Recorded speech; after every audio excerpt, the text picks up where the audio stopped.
Bienvenue et merci pour votre présence. Le festival des rencontres du Dijon, nous sommes vraiment heureux d'accueillir Mathieu Ricard. Merci d'être à Dijon, Mathieu, bonsoir la présidente.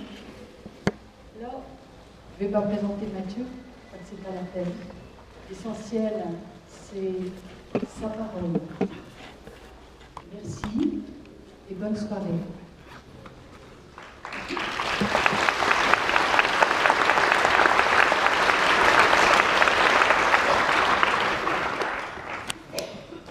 D'abord à Sylvie et à tous nos amis volontaires qui ont beaucoup œuvré pour organiser cette rencontre samedi de Pâques, évidemment. Récemment, il y a quelques jours encore, j'étais retourné, j'habite au Népal, mais j'étais retourné à Darjeeling, le premier monastère où j'ai vécu pendant des années. Il y a un petit ermitage qui est au-dessus du monastère, en bois, sans eau, sans électricité. Et ça faisait 20 ans que je n'étais pas retourné dans ce monastère.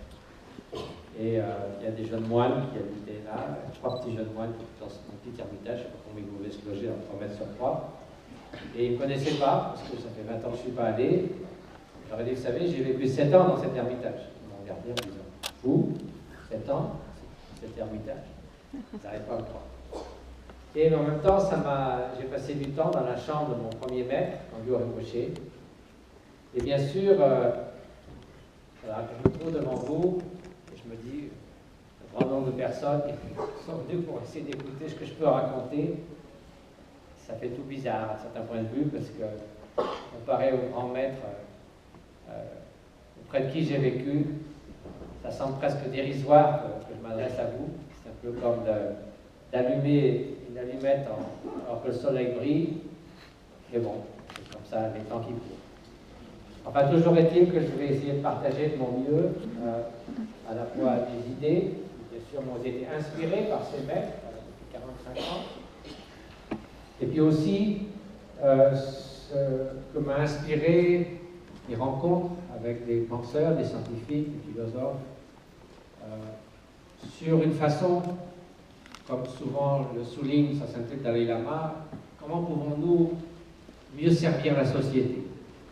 Je me souviens à l'occasion de l'une des premières rencontres de l'Institut Mind and Life, qui rassemble des scientifiques, des contemplatifs autour du Dalai Lama. La première à laquelle j'ai participé, c'était en 2000.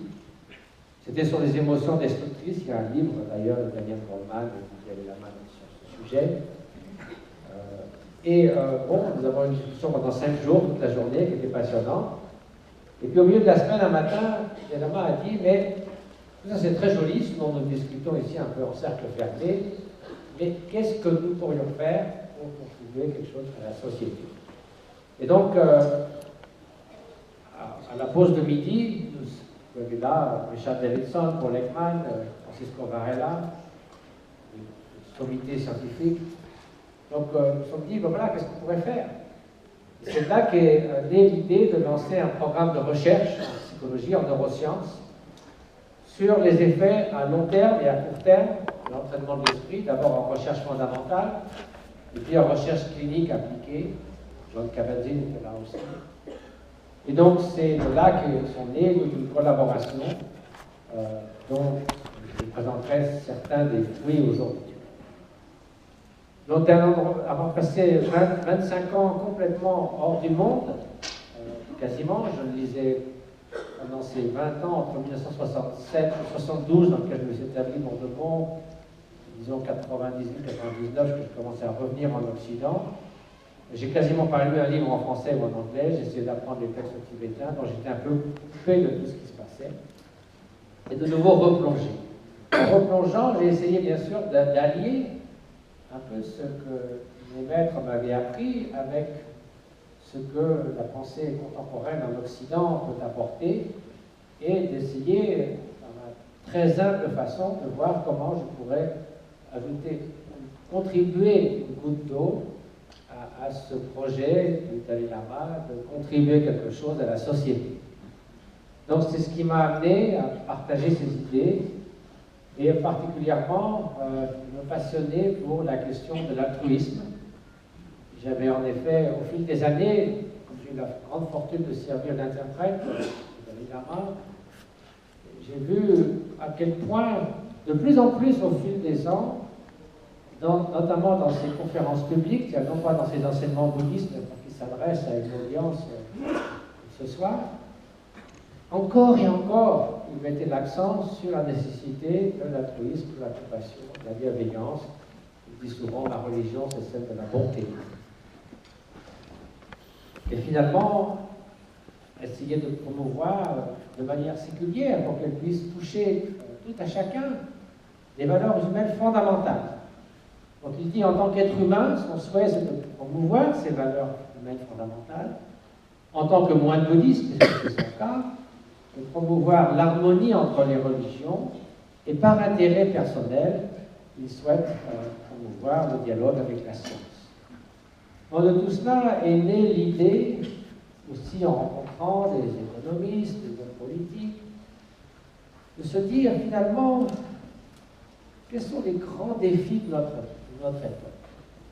Il y en a un particulier qu'on ne cesse d'observer, c'est cette espèce de dialogue de sourds ou de difficulté qu'ont à communiquer et à œuvrer ensemble à un projet commun ceux qui se préoccupent du court terme, du moyen terme et du long terme. Alors le court terme, qu'est-ce que c'est finalement? C'est ce qu'on appelle parfois la réalité de la vie, c'est-à-dire l'économie. C'est-à-dire les cours de la bourse qui montent et qui descendent du jour au lendemain, c'est les fins de mois, c'est les comptes à la fin de l'année, bien sûr que c'est une réalité auquel nous devons tous faire face, et le monde doit faire face, et la société doit faire face. Mais vous comprenez que ce qui va préoccuper les économistes et leur priorité, si c'est simplement de faire un meilleur bilan à la fin de l'année, ça ne correspond pas du tout au langage que vont tenir ceux qui s'occupent de l'environnement et qui voient très clairement les conséquences que certaines politiques économiques et façons de gérer les choses auront dans 50 ou 100 ans. Et donc, c'est un peu un dialogue de sourds qui est très frustrant, en particulier pour ceux qui s'occupent de l'environnement. Mais il y a aussi entre les deux un moyen terme qui est celui de la qualité de vie. C'est-à-dire la satisfaction de vie de chacun d'entre nous, la manière dont on peut s'épanouir dans la société, l'éducation, la qualité de vie sociale, les inégalités, c'est-à-dire la précarité qui demeure au sein de la richesse, le problème des biens communs, la qualité de l'air et de l'atmosphère, que nous devons tous gérer ensemble. C'est un épanouissement dans une carrière, une famille, une vie. Donc ça, c'est le moyen terme, ce n'est pas dans 100 ans, mais c'est dans les 10, 20, 30 années à venir.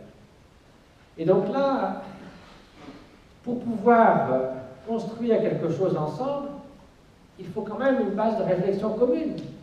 Il faut quelques concepts qui puissent unir nos pensées pour pouvoir unir nos efforts. Faute de quoi, il y a des contradictions permanentes entre les objectifs des économistes, de ceux qui s'occupent de la société et de ceux qui s'occupent du long terme, de l'environnement. Donc il est vrai que nous sommes dans une situation nouvelle. En effet, jusqu'il y a... Donc, essayez de trouver un concept qui relie ces trois échelles de temps. C'est très difficile. Il y en a un malgré tout. Et ce concept, eh bien, c'est un concept qu'on a parfois qualifié de naïf, utopique, ou de sorte de noble idéal dénué de tout sens pratique, c'est l'altruisme. On vous dit, bon, comment? Mais, effectivement, si l'on y songe bien, le simple fait d'avoir davantage de considération pour autrui permet en tout cas de relier ces trois échelles de temps comme un fil d'Ariane qui les parcourt et qui permet de dialoguer. Tout simplement parce que si on a davantage de considération pour autrui, on va essayer de créer une économie positive, une économie du care, une économie altruiste, ou tout au moins une économie juste, qui soit au service de la société et non pas la société au service de l'économie. Si on a davantage de considération pour autrui, on ne va pas jouer au casino avec les ressources qui vous ont été confiées, tout simplement pour avoir une meilleure performance, un meilleur bonus à la fin de l'année. De même, la considération d'autrui dicte que nous nous occupions du bien social, de la santé de la société, de la qualité de vie au travail, dans les transports, dans l'éducation, des inégalités, de ne pas laisser pour compte ceux qui ne peuvent pas accéder aux soins de santé, etc. Et si nous avons davantage de considération pour autrui, évidemment, nous ne nous permettrons pas de sacrifier le sort des générations à venir, simplement parce que nous souhaitons consommer toujours plus. Et le problème de la question de l'environnement est tout à fait symbolique dans ce sens, puisqu'elle est extrêmement complexe économiquement, scientifiquement, mais qu'en fin de compte, elle revient à une question d'altruisme et d'égoïsme. Si vous dites, comme le disait, c'est peut-être les frères Marx, Groucho Marx, les moustachus des films comiques américains, ils disaient, pourquoi me préoccuperais-je des générations à venir, qu'est-ce qu'elles ont fait pour moi? Alors évidemment, Groucho Marx avait un sens de l'humour vécu. Il a même une fois postulé pour un club extrêmement sélect à New York, et quand il a été accepté, il a envoyé sa lettre de démission en disant « Je ne serai jamais membre d'un club qui accepte des gens comme moi ». Mais malheureusement, il y a des gens qui disent la même chose très sérieusement. J'ai entendu à la télévision américaine, lorsque j'étais là-bas, Stephen Forbes, qui est un des milliardaires américains, qui disait, parce qu'on lui faisait état du fait que les océans montent régulièrement, c'est 1 centimètre par an environ, il disait, à propos de ce qui se passera dans 100 ans, il disait, je trouve absurde de changer nos comportements aujourd'hui pour quelque chose qui va se passer dans 100 ans. En gros, c'était après moi le déluge. Évidemment, si on voit des choses comme ça, c'est même pas la peine de s'inquiéter de l'environnement. Faisons le maximum, profitons-en. Et après, les générations suivantes diront, vous saviez, et pourtant, vous n'avez rien fait. Alors, c'est pas que nous avons vraiment l'intention de leur nuire, bien sûr. Et la question de l'environnement est particulièrement insidieuse, parce que c'est venu quasiment à notre insu. Jusqu'à il y a un siècle ou deux, eh bien, l'impact des activités humaines, bien sûr, a changé le paysage de l'agriculture et de l'élevage, mais quand même d'une manière telle que la Terre avait suffisamment de résilience pour réparer encore et encore les blessures que nous lui infligions. Et puis, cette accélération continuant, maintenant, depuis une cinquantaine d'années, nous sommes entrés dans l'anthropocène, c'est-à-dire l'ère de l'homme, c'est-à-dire l'ère dans laquelle c'est l'espèce humaine qui a l'impact le plus important sur la qualité de vie de la biosphère et de la planète. C'est tout nouveau, ça nous a pris par surprise, parce que c'est lent, c'est rapide à l'échelle géologique, mais c'est lent à l'échelle humaine. Et nous sommes équipés par l'évolution pour réagir émotionnellement à des dangers immédiats. Si je vous dis qu'il y a un rhinocéros qui va rentrer chargé dans la foule, tout le monde se lève et part en courant. Si je vous dis qu'il y a un rhinocéros qui va rentrer dans 30 ans, et alors, ça va bien. Donc si vous voulez, on a du mal à voir tout cela.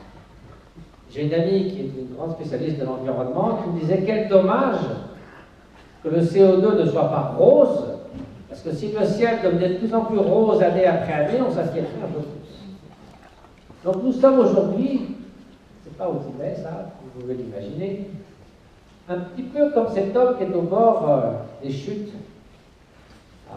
et qui, on voit bien, s'il faisait un pas dans l'autre sens, ça changerait beaucoup son avenir. Mais imaginez que vous marchiez vers ce précipice, dans la nuit, ou bien par un jour de brume, où vous savez que vous vous en approchez, et à un moment donné, où le bruit, la distance, vous fait dire, voilà, maintenant, j'ai dépassé la zone de sécurité. À tout moment, je risque de basculer dans le vide. Donc, il faut que je fasse attention. Vous ne savez pas exactement où est cette zone, et vous savez qu'elle existe, et que vous vous en rapprochez pas après. Donc il y a un groupe de scientifiques qui ont défini un certain nombre de ce qu'ils appellent des limites planétaires. Et les limites planétaires, c'est un petit peu comme cette zone laquelle on s'approche d'une zone de danger après laquelle les choses peuvent virer ou peuvent basculer de manière parfois irréversible.